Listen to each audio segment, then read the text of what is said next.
एक प्यार का नगमा है, मौजों की रवानी है, जिंदगी और कुछ भी नहीं, तेरी मेरी कहानी है। एक प्यार का नगमा है। नमस्कार, जय हिंद दोस्तों, कैसे आप लोग? उम्मीद है कि आप लोग बहुत ही अच्छे होंगे, मस्त होंगे। दोस्तों, आज हम लोग पॉलिटी में एक बहुत ही महत्वपूर्ण टॉपिक उपराष्ट्रपति को पढ़ेंगे। और उपराष्ट्रपति से पहले हमने राष्ट्रपति के बारे में पढ़ लिया था। अगर आप लोग वो वाली वीडियो नहीं देखे हैं तो लिंक डिस्क्रिप्शन में है, आप लोग उस वीडियो को देख सकते हैं। दोस्तों, उपराष्ट्रपति एग्जाम के व्यू से बहुत ही महत्वपूर्ण है, इसीलिए आप लोग वीडियो को अंत तक देखें ताकि पूरी बातें आपको समझ में आ सके। दोस्तों, उपराष्ट्रपति शुरू करते हैं इस क्लास को। दोस्तों, उपराष्ट्रपति का वर्णन संविधान के भाग 5 में अनुच्छेद 63 से अनुच्छेद 70 तक किया गया है। तो हम लोग अभी सभी अनुच्छेद को बारी बारी से पढ़ेंगे, आप लोग बने रहिए हमारे वीडियो में। दोस्तों, अनुच्छेद 63 के तहत भारत में एक उपराष्ट्रपति होंगे। अनुच्छेद 63 के तहत भारत में एक उपराष्ट्रपति होते हैं। अनुच्छेद 63 में कहा गया है कि भारत में एक उपराष्ट्रपति होंगे। दोस्तों, अगले अनुच्छेद को देखें। अनुच्छेद 64 में क्या कहा गया है? अनुच्छेद 64 के तहत भारत के उपराष्ट्रपति जो होते हैं वो राज्यसभा के पदेन सभापति होते हैं। भारत के जो उपराष्ट्रपति होते हैं वो राज्यसभा के पदेन सभापति होते हैं। ये कहा गया है अनुच्छेद 64 में। दोस्तों, उपराष्ट्रपति के पद के रूप में 1 भी रुपया वेतन नहीं दिया जाता है। उपराष्ट्रपति को राज्यसभा के सभापति के रूप में वेतन दिया जाता है। छठे वेतन आयोग के अनुसार उपराष्ट्रपति को राज्यसभा के सभापति के रूप में 1,25,000 रुपया प्रति माह वेतन दिया जाता था। और 7वें वेतन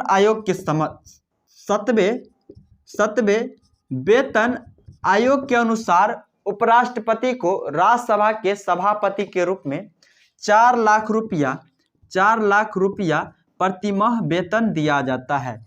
तो उपराष्ट्रपति का वेतन कितना होता है? तो 4 लाख रुपया होता है। और उपराष्ट्रपति के पद के रूप में 1 भी रुपया वेतन नहीं दिया जाता है। इसको राज्यसभा के सभापति के रूप में वेतन दिया जाता है 4 लाख रुपया प्रति माह। दोस्तों, अगला अनुच्छेद है अनुच्छेद 65। अनुच्छेद 65 के तहत जब राष्ट्रपति का पद रिक्त होगा यानी खाली होगा, तो उस समय उपराष्ट्रपति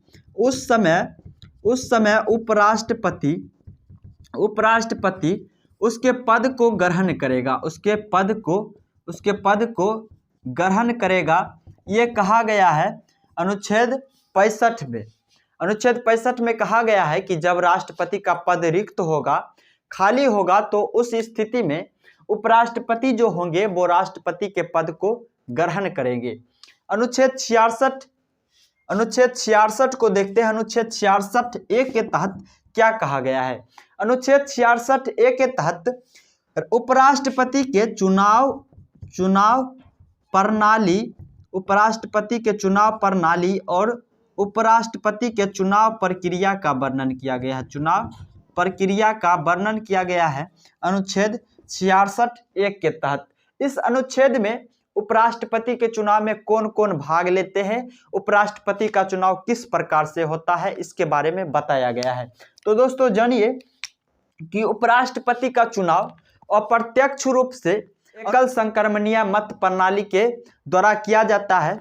और उपराष्ट्रपति के चुनाव में संसद के सभी सदस्य भाग लेते हैं, चाहे वो लोकसभा के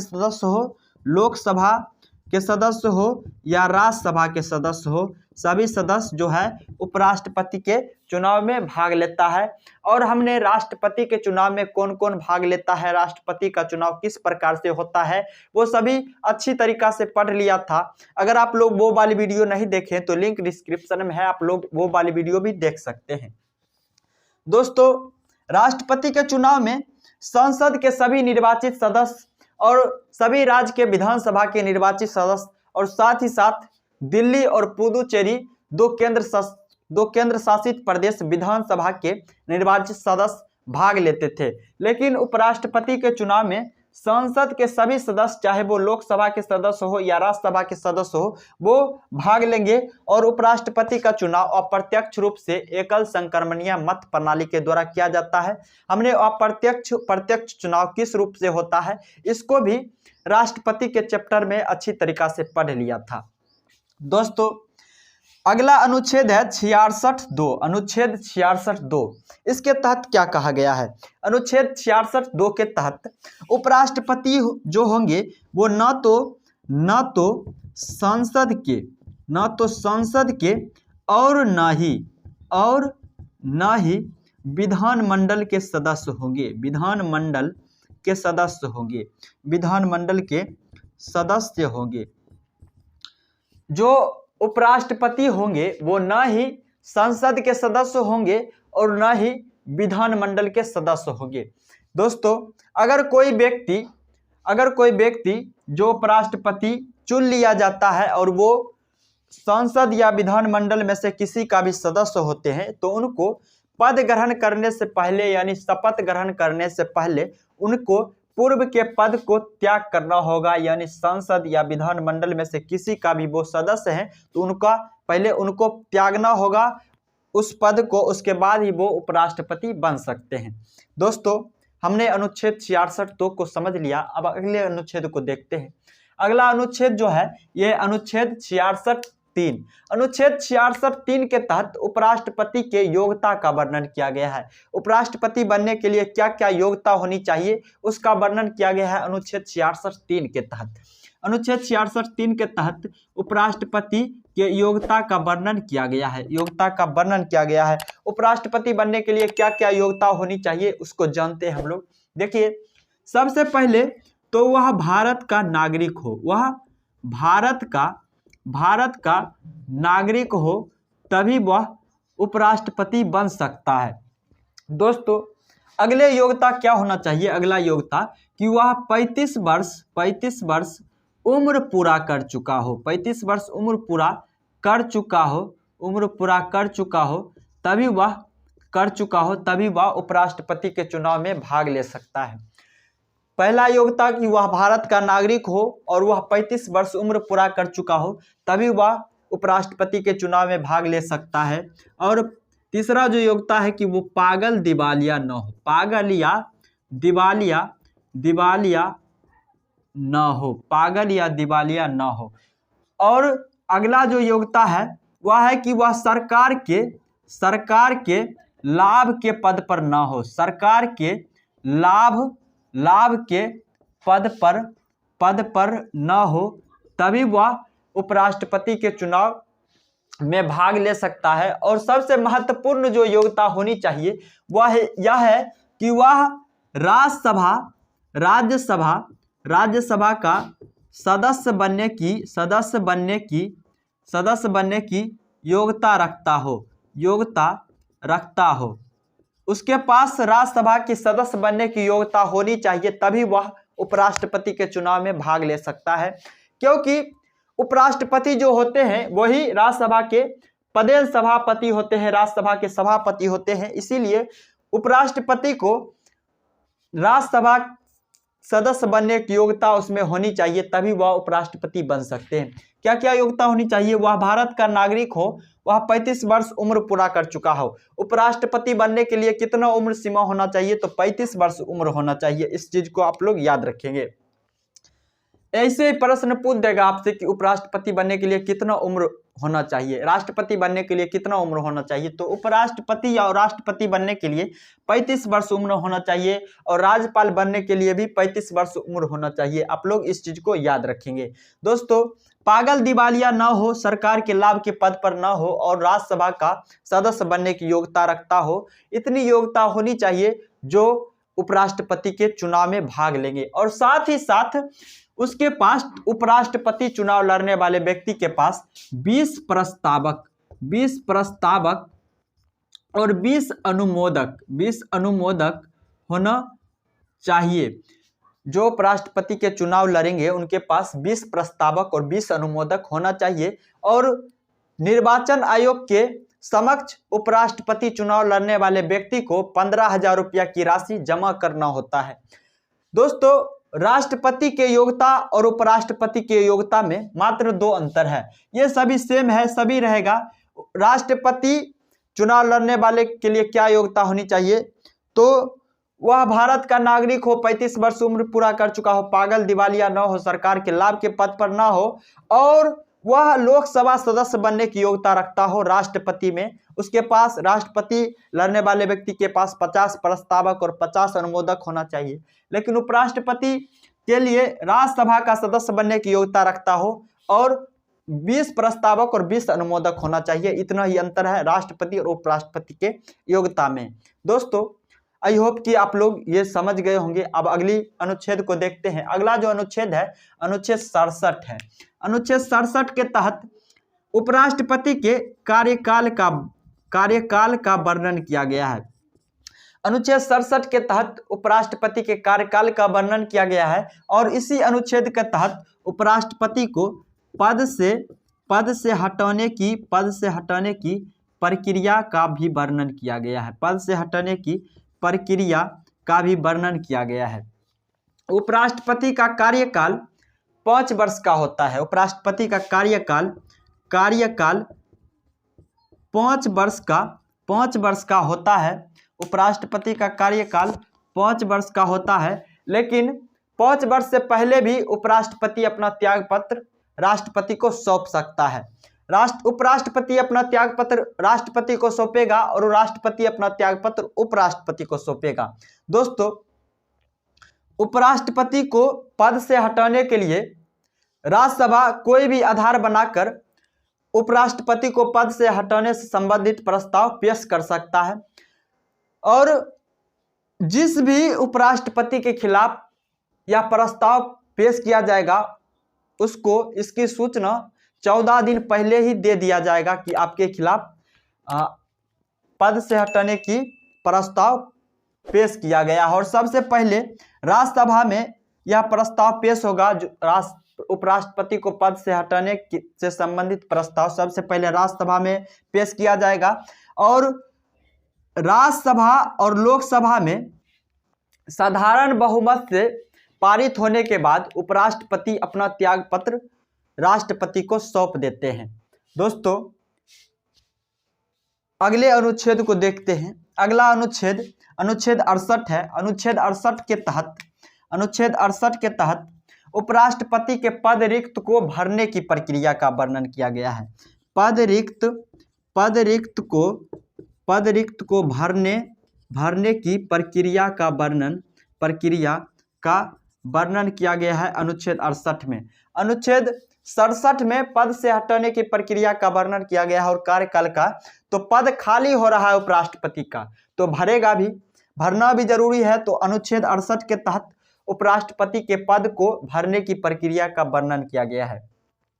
किसी भी कारणवश अगर उपराष्ट्रपति का पद रिक्त हो जाता है तो शीघ्र अतिशीघ्र उसका चुनाव करवाया जाएगा और उस समय अगर उपराष्ट्रपति का पद जिस समय रिक्त रहता है, खाली रहता है, उस समय राज्यसभा का अध्यक्षता उपसभापति के द्वारा किया जाता है, क्योंकि उपराष्ट्रपति ही राज्यसभा का सभापति होता है और उनका पद रिक्त है। तो उस समय राज्यसभा का अध्यक्षता उपसभापति के द्वारा किया जाता है। दोस्तों, अगले अनुच्छेद को देखते हैं। अनुच्छेद 69 के तहत उपराष्ट्रपति को शपथ दिलवाया जाता है। अनुच्छेद 69 के तहत उपराष्ट्रपति को शपथ दिलवाया जाता है।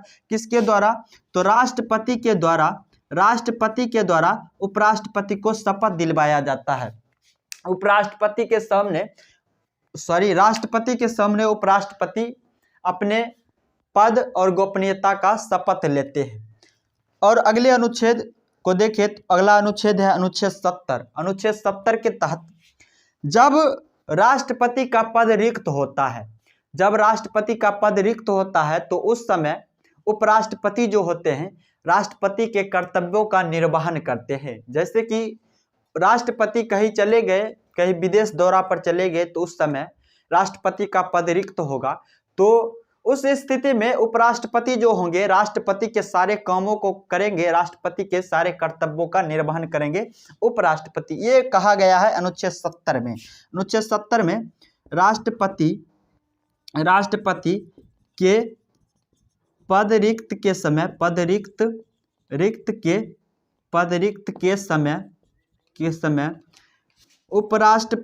उपराष्ट्रपति उनके कर्तव्यों का निर्वहन करता है। अनुच्छेद 71 राष्ट्रपति और उपराष्ट्रपति के चुनाव में अगर कोई विवाद उत्पन्न हो जाता है तो उस विवाद का निपटारा सुप्रीम कोर्ट करता है। यह कहा गया है अनुच्छेद 71। अनुच्छेद 71 के तहत राष्ट्रपति उपराष्ट्रपति के चुनाव विवाद का निपटारा जो है वो सुप्रीम कोर्ट करेगा। ये अनुच्छेद 71 में कहा गया है। दोस्तों